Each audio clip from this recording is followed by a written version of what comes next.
My name is Nazar, and I'm the founder of a company called Lometric. Actually, it's a startup now, but we are trying to be a successful product company built in Lviv. I have a service background as well, so several years ago I was completely in service business, but for the 3 years now I'm full-time in product, right? Several words what we do now. So we created a product, it's called Lometric Time. Potentially you have Apple Watch, Pebbles on your wrist, and we do Pebble for home and office. So we did it from the scratch in Lviv. It has unique industrial design. It's completely designed in Lviv by our in-house team, so we didn't outsource anything. And so several years ago, we felt a need of a device that brings information for families, teams, and customers. So if you remember that time, it was only ego devices in this period, like smartphones, smartwatches, and they were focused only on one personality. And we felt a need that information in some information, some common information, should be delivered to a group of people together, to feel something together. And our devices now in the world track smart home notifications at homes. They are in the offices and track incomes and motivate team to reach new goals, to reach new sales goals, for example. And also our devices are in the local businesses, and they show a trust level of business to the customers, engage them, and so increase the customer base of the business. Potentially, you know Amazon Echo now. Amazon Echo, it's our, let's say, competitor. It's the same device in the same category, but the interaction, it's not as in our case. It's you install apps on the clock. It's made by voice, right? But the principle in the product is the same. It delivers common information to the group of people at home, right? You ask what is the weather, you ask what is the time, and Alexa told you, and told not only for you, but for the whole family.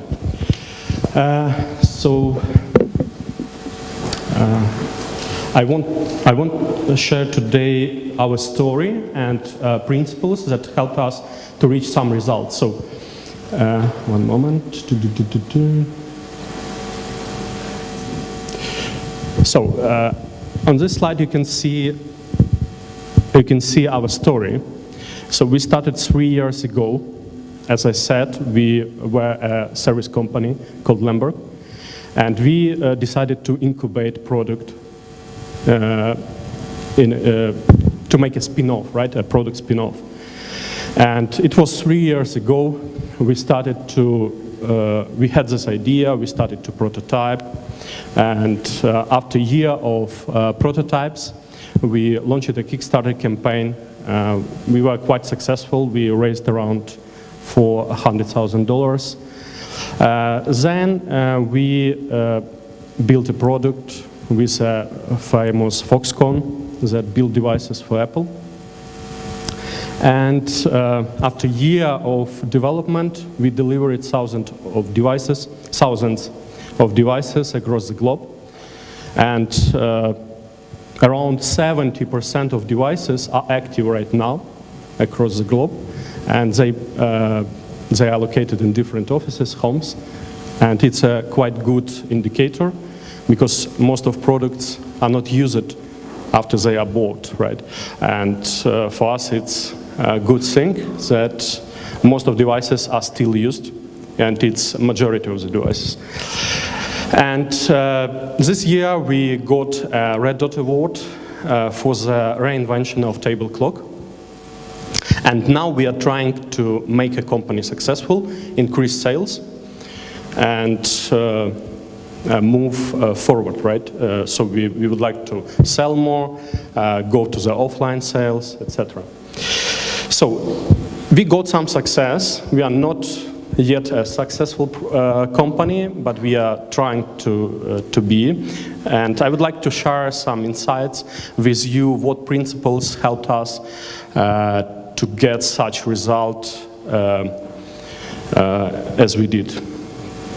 So as I said, all team members had service experience before we started 3 years ago.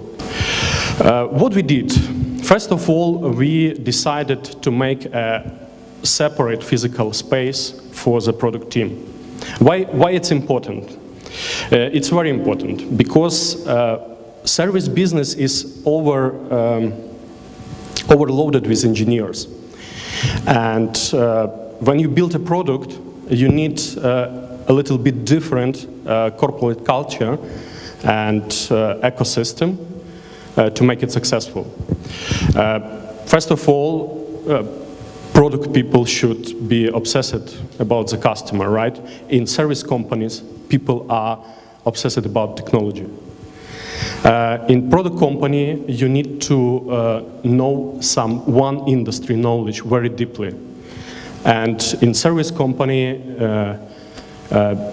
you are more focused on tech tools, right? And it's right. Also, in business models of the companies are different. So the service company is focused more on hours. The product company is focused more on results, on value. And we created such atmosphere. We took people and put them in another physical space to have discussion about one industry with the marketers, etc. So we shared with our people all details. Marketing stuff, packaging stuff, messaging, marketing messaging, sales strategy, etc. And it's very important because people should deeply understand what they do, even engineers. The next step, when you have a team, you need to hire the right people in your team, right? And first of all, these people should fit your corporate culture. It's first of all. And from my experience, for early stage of the product, it's very important to hire generalists, technical generalists. What it means? It means that people are not obsessed about one technology. So I know this technology, I would like to do it this way. So it's very important for efficiently doing the product to gather a team that do not afraid to build product on the technology that they do not understand. Yes, it won't be 90% maybe high-level quality, but it will be enough quality for the first version of the product. And it will be more efficiently, because you, with a small team, you can build the first version of your product. So my recommendation is to gather generalists in the product team. And it's not only about engineers, it's also about the people in marketing, because you need to understand sales. You also need to deep dive into technical details, because if you don't understand it, well, it won't be so great outcomes later on. So you can select such people. Such people are in the service companies, by the way. And every company can find such people in a service company. They are more ambitious, they are generalists, they are customer fans. When you have some debates on the project, such people are on the customer side. When you have a conflict on the project, such people are on the customer side. And such people are very good for product development. Such people have good abstract thinking. They are not thinking about low-level technical details. They think about things more abstractly. They always do more than expected, not enough, but more than expected. And again, they solve problems with the tool that is more efficient for your product, not beloved tool. Potentially, in your experience, you found the guys that say, I will do it only on jQuery, or I will do it only on Java, or I will do it only on PHP, or something like this, because people are fans of technology. So, for product development, you need generalists that are not fans of technology. They should have a special attitude to the product. What it means? It means that people should care about this industry, about the problem of this industry. People are different, right? And project and service are different from different industries. So if you gather a team which should make a healthcare project, you need to gather people that think about healthcare problems. They love this industry, and they would like to gain experience in exactly in this industry. So we gathered such team. So on the photo you can see some of them. And these people were generalists. They were no specialists, no professionals, no high-level professionals, right? But they had special attitude to the product, to the industry. It's not about player A or player B. These people are not player A's. Some are, but some player B. But for product, it doesn't matter. You need to have people that have special attitude for this product, and they will become a champion team. The next, okay, you gathered people, right? What that you need? You need to balance your team with different visions. If you gather people only from engineers, you will have only engineering vision of the product. If you gather people with the art vision, Matt Good said that, I'm not calling it design. No design. It's not design. It's art, right? So I'm put here industrial design. I'm put here Photoshop, UI, etc.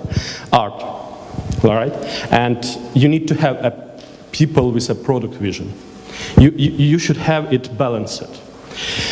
But the most important is a product vision, and all these people, engineers, okay, UI designers should learn product vision, because product vision is focused on the benefits for the clients. In my experience, I found that engineers, it's very hard for engineers to understand the difference between the benefit and the feature. It's really, really hard.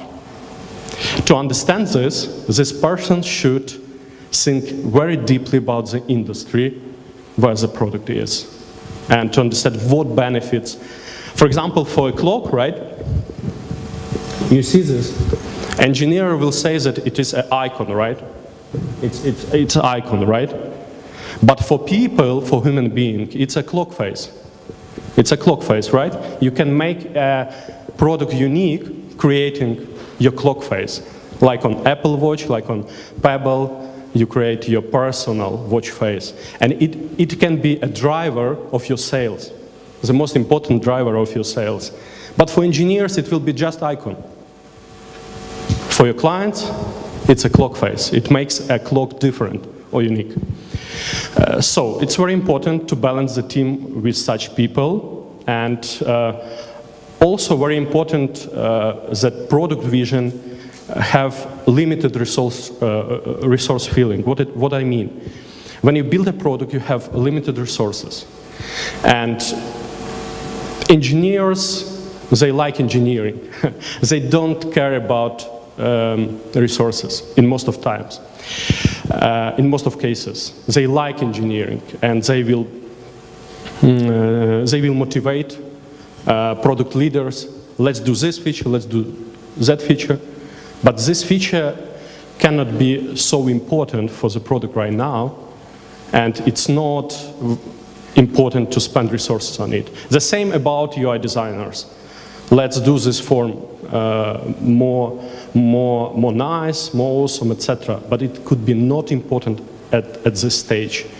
So that's why it's very important to learn product vision by all product members. And these visions adds different things to a product. So UI people, they gives a heart to a product. Engineers, they build a skeleton of your product. If you pass all, if your team will be overbalanced with engineers, you will get product for all people in the world.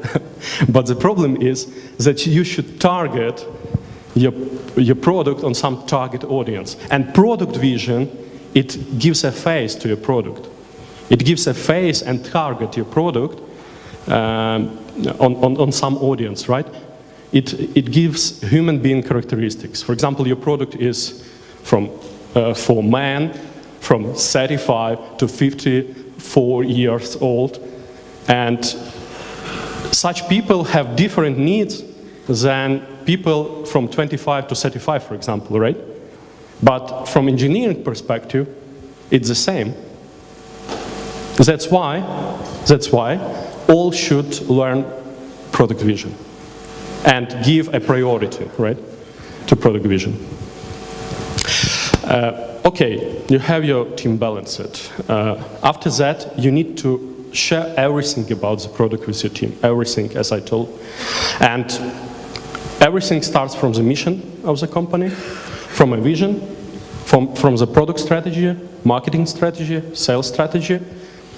You constantly need to learn who is your customer with all your team. At the beginning of the product development, you have this information, but when you deliver it, you have this information, a lot more, and you will more deeply understand who your customer is. You will make a marketing messaging iterations to target this audience and to sell more, right?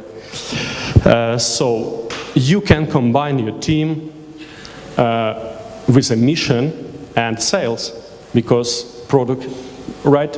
You need to sell this product. You need to combine. You can combine your team around these two things.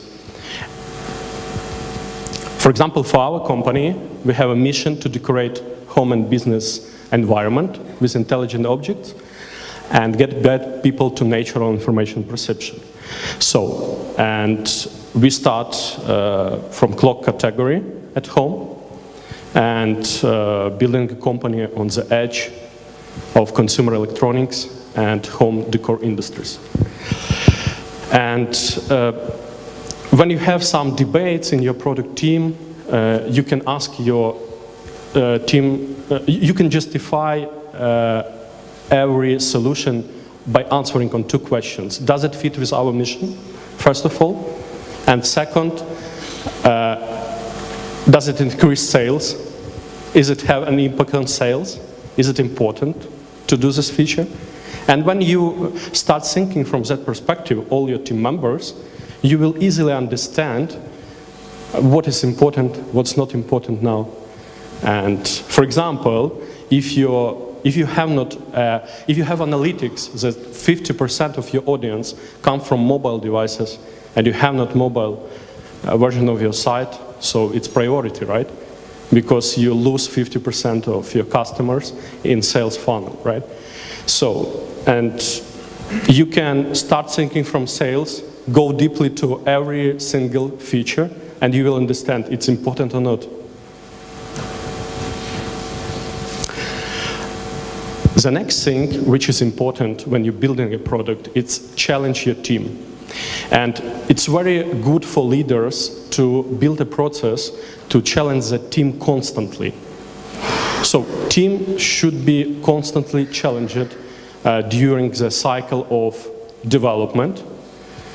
And so it's very easy to do. In our cases, it was several times such situation. First of all, we needed to launch a Kickstarter campaign, right? It's a challenge. It's a challenge. We had a limited deadline, we had a limited budget. There are no exit strategy for product team. No exit strategy. You cannot say, okay, bye-bye, I cannot do it. So you need to say it to people before you put the challenge. And best of all, it's take money, right? In our situation, it was Kickstarter campaign. We took money, we had a deadline, and we need to deliver. In a service business, it can be a contract. You can accept contract, even if you think it's not possible for your team to do, it's higher than team can have knowledge, right? Better to do that step. Better to try more to challenge your team. And sign a contract with a budget, have a deadline, and just do it. And from our experience, people grow 10 times faster if they have these circumstances.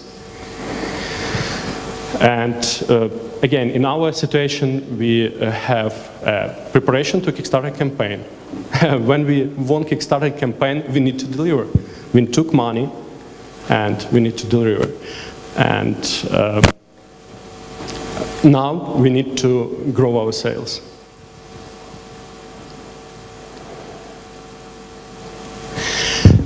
It's very important during development of the product, accept conflicts and debates as part of the culture. Because you balanced your team with different visions, you will definitely have conflicts. Because engineering vision will say, I'm right, product vision, I'm right, art vision, I'm right, and you always will have debates in your team, and you just need to accept it and make it a part of the culture in your company. And so don't be afraid to ask questions, be curious, ask a different question about the same thing. It's especially very funny, but we had such situation with engineering because so sounds like a confident answer, but if you ask from different perspectives, you see that it's not the 100% correct, right? And so don't afraid to ask the same questions several times from different perspectives, and then compare answers. If it doesn't sound logical, escalate this problem and find a solution. It will save you a lot of time, a lot of money during product development. For only customer needs should be a judge in your conflicts, in your debates. But at the end of the day, someone needs to take a decision. And so decisions should be taken by a person who takes responsibility, and it's a product leaders. But it's very important to have in the culture of listening to the people. So all these visions, all these concepts should give value and should help to select the best decision. Interesting principle about the user experience. So it's very important to have in your team a choleric personality. You know there are different temperaments of people, right? And so I advise you to select in your project a choleric, because choleric people are not very patient about something when something doesn't work. And for you as a product team, it's very important that some people gives you feedback about the product as fast as possible, and choleric personality will give you this feedback very fast. So you just need to give the product to such people, to such person, and it will say you it's too long, it looks ugly, and because it's impassioned, this person is impassioned, right? So we call it choleric UX approach, right? And so from our experience it works, and it will save also a lot of time on iterations.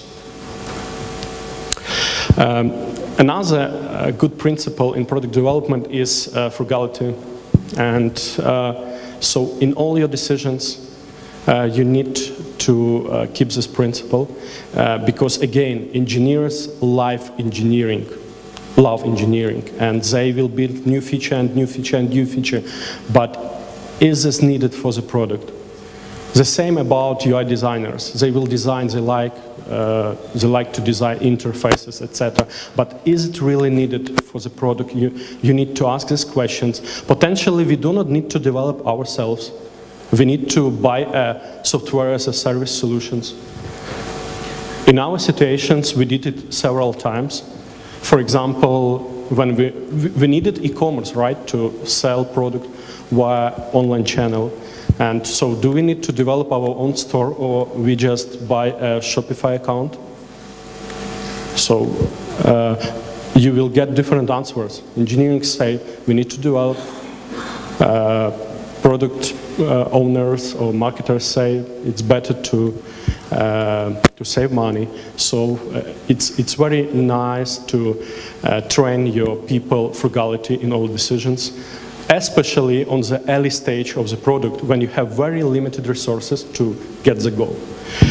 We have the same situation with the support system. We have the same situation with controlling money systems as existing on the market and just bought an account. Another good principle in product development is simplify, invent and simplify. So it means that so when you build some innovation, it will be very complex. It's a natural process. When people start thinking about something new, the first outcomes, they are very ugly and very complex. And but when you iterate, when you think about it more and more time and iterate, continuously iterate, you get a simple solution. And the problem is that in the world, a lot of companies don't make last iterations. But the good thing is that the last iteration of your innovation process make all your product. We had this situation several times during development allometric time. For example, with top buttons, you see it was a lot of them. Now we have 3 buttons, just right application, left application, and action button at the top. We had the same situation with a rear part of the product. So we had a lot of sockets, a rear cab that was lost by users because it was badly connected to the casing. And now we have more nicer and more better solution from user experience. The same with all our prototypes. It's only 3 here, right? But it was around 20. And the first prototype looks like Frankenstein, but it does its job. We could stop our development on this stage and give people this Frankenstein, right? But we go further. And then it was okay, it had a casing, but it was ugly, etc., etc. And now we have what we have. By the way, the funny story about the last such situation is about the coating of the product. Almost 2 days before mass production, we selected the coating that is more resistant to the fingerprints.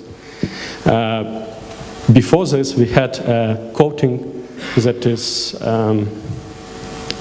that leaves fingerprints more on the surface. And why we found these solutions? We had a conflict with our supplier. We asked it, it's part of our culture. We wanted to make it, and we asked our supplier, and they found 2 days before mass production, they found the coating that makes the job. Another important principle is leaders of the product team should be in this same physical space with all members, and they should share a challenge on the same level as all members. So in our team we have 3 co-founders, and all of them works with the same pace as all team members. One of my co-founder is Igor. He was in China for 1 year. It's incredible. I was there for 1 month, and it was hard, to be honest. And he was already 1 year. Now he is making second batch of the product, and he is already 2 months or 3 months in China. And control product vision. And so Dmitro, he shared the nights in Lviv office with me and built awesome software with the team that drives this product. So I'm very proud of them. The next principle that works, it's again, everyone should be curious and deep dive into a problem. And don't afraid, ask foolish questions. It could, because you are not expert, right? For example, marketer personality, it can be not expert in engineering, but if such person has question, he could ask, and it could sound like a foolish question, but it makes a job. It gives a problem as a perspective of view from not technical perspective. So it was a question to the Chris, what important for people to develop, to understand product development more. So my advice is to forget about engineering for some people. Forget about engineering for some years. Don't be fans of engineering. Start be fans of marketing, for example. And when you forget it, you will have other perspective on your product. And in the product team, you will add value with other thoughts and other with other vision. And when you will have this conflict of different visions, you will get the truth, the right answer. And so I understand now, stay foolish, stay hungry. Stay foolish mean that you don't be afraid of foolish questions. You just need to be curious and ask. And after that, you should be hungry for the answers from people. So you should don't end meeting to the moment when you have not answer. You just need to find an answer. So stay hungry for the answers.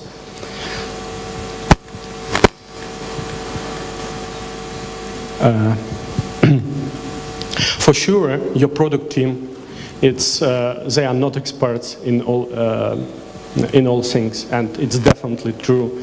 And it's very important for us was to involve service knowledge and service expertise. In our story, we have software expertise from the Lemberg, from our mother company, and also we were lucky to get expertise from Foxconn in hardware part of the product. So they helped us understand mechanical design. So we are very thankful to them, for example, to design our industrial design in a way that it's very easy for assembling. They have enormous amount of knowledge in this, and now the assembling process of our product is very easy, and it's because of their knowledge. So it's important to involve experts, definitely for the niche answers, for the niche problems where you don't have any experience. So we involved Lemberg and Foxconn. But in the same time, you need to delegate something only when you understand. What it means? It means that you need to, on some high level, to understand things, So even in the mechanical design, you need to understand the basics. And when you understand this, you can put limitations for the suppliers, vendors, organizations, and they should meet them. And when you understand the process, you will put as much limitations as possible, and your vendor will try to meet them. So my advice is to understand what you delegate. From this point of view, we sent one of the co-founder to the Foxconn for 1 year, just to control vision. Just to control vision. Just to have the outcomes that we have in Lviv office. It's very experienced people, but in the same time, you need to have closely a person who fully understand a vision of your product and pass it vision to your supplier. So, thank you very much. Any question?